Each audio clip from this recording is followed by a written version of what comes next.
કરો છો? હા, પેલા બધા happy new year in advance એવા મેસેજ આવે છે ને, એ મોટા ભાગે બધા અનનોન નંબર પરથી જ આવે છે, ખબર નહીં. તે બધાનું અત્યારે રિપ્લાય કરું છું. Who is this. હું લેવા ખબર નહીં, હું લેવા આટલું બધું એડવાન્સમાં મોકલતા હશે. 1 તારીખે ચાર્જેબલ છે ના રે ભાઈ, તો હું લેવામાં. અને પાછા 31મી રાત્રે તો કેવા બધા મેસેજ ચાલુ કરે ખબર, 4 hours to go, 3 hours to go, 2 hours to go. તમે મને, મેં જંગલમાં રહું છું, મને ના ખબર પડે ટાઈમ.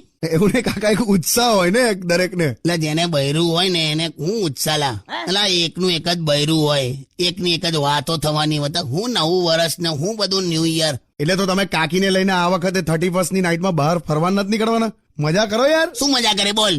એક વાત યાદ રાખજે ડિકોસ્ટા. કોણ ડિકોસ? ચાલો, આ જે હોય તારું નામ.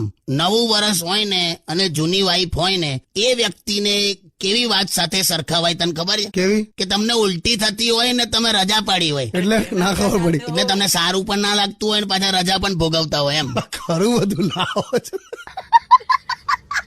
શું કરો છો? હા, પેલા